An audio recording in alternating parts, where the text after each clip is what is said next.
भारत ने 6 और 7 मई को जब ऑपरेशन सिंदूर लॉन्च किया तो उसी समय ये बात बहुत हद तक साफ हो गई थी कि इस जंग में कौन सा देश भारत का साथ देगा और कौन सा देश पाकिस्तान का। भारत को जहां दुनिया भर के देशों से हिमायत मिली तो वही कोई भी देश पाकिस्तान के साथ खड़ा नहीं दिख रहा था। लेकिन कुछ हद तक तुर्की और चीन ने पाकिस्तान को सपोर्ट किया था, जिसमें चीन ने जहां दोनों देशों से शांति की अपील की तो वहीं तुर्की ने इस समय में पाकिस्तान का खुलकर सपोर्ट किया, जिसके बाद भारत सरकार ने इस मामले को अब गंभीरता से लेना शुरू कर दिया है, क्योंकि भारत से व्यापार और पर्यटन के द्वारा तुर्की बहुत मोटा पैसा कमाता है। भारत से हर वर्ष 50,000 से अधिक पर्यटक तुर्की घूमने जाते हैं, जिससे तुर्की को अरबों डॉलर का फायदा होता है। इसीलिए अब भारत सरकार ने इस मामले में कुछ एक्शन लेने की तैयारी शुरू कर दी है। वही तुर्की के व्यापार की चाबी भारत के पास है। ऐसे में अगर भारत ने इस व्यापारिक चाबी वाले ताले को बंद कर दिया तो तुर्की का बर्बाद होना तो तय ही माना जाएगा।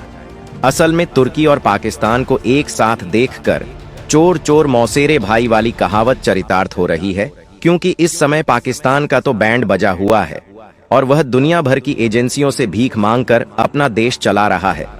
वही तुर्की भी भविष्य में अगला पाकिस्तान बनने जा रहा है, क्योंकि एक रिपोर्ट के मुताबिक तुर्की की अर्थव्यवस्था भी काफी खराब हो चुकी है, जिसकी वजह से अब तुर्की को यूरोप का बीमार देश तक कहा जा रहा है। वही भारत के इस हमले से चीन और तुर्की के डिफेंस सिस्टम की पोल तक खुल गई है, क्योंकि उन्होंने पाकिस्तान को जो आयरन डोम दिया था, ना तो वह भारत के मिसाइलों को रोक पाया और ना ही अपने लक्ष्य तक पहुंच पाया।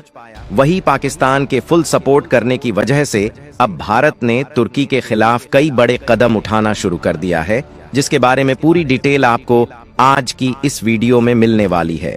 वीडियो शुरू करने से पहले आप लोग इस चैनल को सब्सक्राइब करके बेल आइकॉन को जरूर दबा लेना, ताकि हमारी वीडियो आपको मिलती रहे।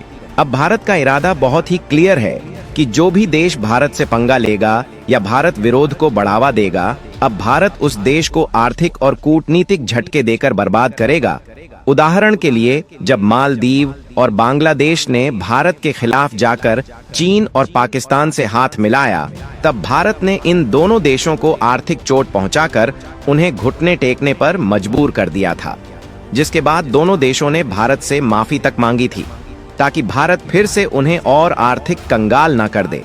शायद आपको याद हो कि जब मालदीव ने भारत आउट का नारा देकर भारत के खिलाफ बयानबाजी करना शुरू किया था, तो भारत के लोगों ने एकजुट होकर मालदीव का बॉयकॉट करना शुरू कर दिया, जिसके बाद भारत के टूरिस्ट ने मालदीव जाना बंद कर दिया था। उसके बाद मालदीव की हालत तो हाथ में कटोरा लेकर भीख मांगने की हो गई थी। वही जिन देशों ने भारत के साथ अपने संबंधों को अच्छा रखा है, उन्हें भारत का फुल सपोर्ट भी मिल रहा है और उनकी आर्थिक तरक्की भी हो रही है, जिसमें नेपाल से लेकिन भूटान और चीन तक शामिल है। वही चीन भी भारत के साथ कोई भी टकराव नहीं चाह रहा है और वह भारत के साथ अपने संबंध अच्छे बनाकर रखना चाह रहा है। लेकिन तुर्की, जो कि भारत से काफी दूरी पर स्थित है, उस तुर्की ने भारत के बजाय भिखारी पाकिस्तान को अधिक तवज्जो दी है। ऑपरेशन सिंदूर शुरू होने से पहले तुर्की ने पाकिस्तान को गुप्त तरीके से किलर ड्रोन, हवा में मार करने वाली मिसाइल और कुछ इक्विपमेंट को सप्लाई किया था। इसके अलावा अपने युद्धपोत को अरब सागर में तैनात भी कर दिया था। लेकिन भारत ने जिस तरीके से पाकिस्तान पर हमला करके उसके आतंकी ठिकानों को नष्ट किया है, उसके बाद तो तुर्की के भी समझ में आ गया है कि उसके ड्रोन और आयरन डोम किसी काम के नहीं है। अब बात करते हैं कि हम तुर्की के खिलाफ किस तरह का कदम उठाकर उसे अपने घुटनों पर ला सकते हैं। तो भारत और तुर्की का संबंध सदियों पुराना रहा है। जब तुर्की में ऑटोमन साम्राज्य था तो वहाँ के शासक को खलीफा कहा जाता था, जिसे दुनिया भर के मुस्लिम बहुत ही इज्जत देते थे। वही भारत के मुस्लिम भी तुर्की के खलीफा को बहुत सम्मान देते थे।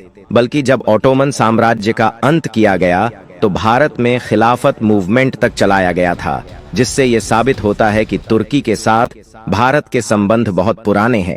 अब अगर व्यापार की बात करें तो भारत जितना माल तुर्की में बेचता है, उससे कहीं अधिक का सामान तुर्की भारत में बेचता है, क्योंकि तुर्की स्टील, तेल और गैस जैसी चीजें भारत को सप्लाई करता है। इसके अलावा भारत के जितने टूरिस्ट तुर्की जाते हैं, उसके 10% भी तुर्की के टूरिस्ट भारत नहीं आते हैं, जिसके कारण तुर्की इससे भी बिलियन डॉलर की कमाई करता है। जब भारत के पुलवामा में आतंकी हमला हुआ था, तब ये मामला संयुक्त राष्ट्र में गया था। उस समय तुर्की के खलीफा एर्दोगान ने कश्मीर के मुद्दे पर तीखी टिप्पणी करते हुए पाकिस्तान का साथ दिया और तभी से भारत ने तुर्की को सबक सिखाने का ठान लिया था और तुर्की के सामानों को जांच के दायरे में ले लिया था, ताकि उनके द्वारा जो प्रोडक्ट भारत में भेजे जाते हैं उनको किसी न किसी तरीके से कम किया जाए और तुर्की को आर्थिक चोट पहुंचाई जा सके, और अगर भविष्य में कुछ भी कमी पाई जाए तो उसे तत्काल रूप से बंद करने का भी काम किया जाए। लेकिन उसके बाद भी तुर्की अपनी हरकतों से बाज नहीं आया और जेनेवा में मानवाधिकार की बैठक में फिर से कश्मीर को लेकर टिप्पणी की थी, जिस पर भारत ने भी तीखी प्रतिक्रिया देते हुए कश्मीर को भारत का अभिन्न अंग बताया और भविष्य में कश्मीर का नाम न लेने की धमकी भी दी। लेकिन वह कहते हैं ना कि लातों के भूत बातों से नहीं मानते, तो वही हाल तुर्की का भी है। इसके बाद भारत ने तुर्की के साथ व्यापार को समेटना शुरू कर दिया, लेकिन अभी भी भारत तुर्की के बीच 13 अरब डॉलर का कारोबार होता है, जिसे तुर्की का पाकिस्तान की तरफ झुकाव को देखते हुए इसे कम करने पर विचार किया जा रहा है, क्योंकि भारत तुर्की के साथ एकाएक व्यापार को पूरी तरह से बंद नहीं कर सकता। इसलिए भारत ने धीरे धीरे अब तुर्की को आर्थिक चोट देने का मन बना लिया है और जो सामान अभी तक तुर्की से मंगा रहा था उसे किसी और देश से मंगाने पर विचार कर सकता है। और भारत की कई टूर सेवा देने वाली कंपनियों ने भी तुर्की के बहिष्कार का फैसला किया है, ताकि तुर्की जाने वाले भारतीय टूरिस्ट को रोका जा सके। इसके अलावा कई होटलों ने तुर्की के लोगों को रूम ना देने का भी प्लान तैयार कर लिया है।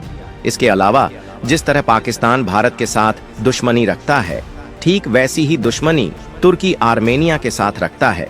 तो ये भारत के लिए बहुत ही अच्छा समय है कि तुर्की के दुश्मन के साथ हाथ मिलाकर तुर्की को सबक सिखाया जाए। और जिस तरह से तुर्की ने पाकिस्तान को हथियारों की सप्लाई की है, भारत भी अब आर्मेनिया के साथ रक्षा सौदा करने में व्यस्त है, जिससे आर्मेनिया भी तुर्की और अजरबैजान की धज्जियां उड़ा सके। क्योंकि भारत ने अभी जल्द ही आकाश मिसाइल को आर्मेनिया को देने का फैसला कर लिया है, यानी कि आर्मेनिया को हथियारों की सप्लाई करके भारत इस तरीके से उसको अपने साथ खड़ा कर रहा है और आर्मेनिया के माध्यम से डायरेक्टली तुर्की पर भी दबाव बना सकता है, ताकि तुर्की को समझ में आ सके कि दुश्मन मुल्क का साथ देने पर कैसा लगता है। इसके अलावा तुर्की जो अरबों डॉलर का सामान भारत में बेचकर मोटी कमाई कर रहा है, उसको भी अब कम किया जाएगा, ताकि तुर्की को समझ में आए कि भारत विरोध का क्या नुकसान होता है। और अगर भारत मार्केट से तुर्की को कमाई करना है तो उसे भारत का साथ देना होगा, वरना तुर्की का भारत से बोरियां बिस्तर बांध दिया जाएगा। तो दोस्तों, आपको क्या लगता है कि भारत को कौन कौन सा कदम उठाना चाहिए ताकि तुर्की को आर्थिक चोट पहुंचाई जा सके? कमेंट में बताना।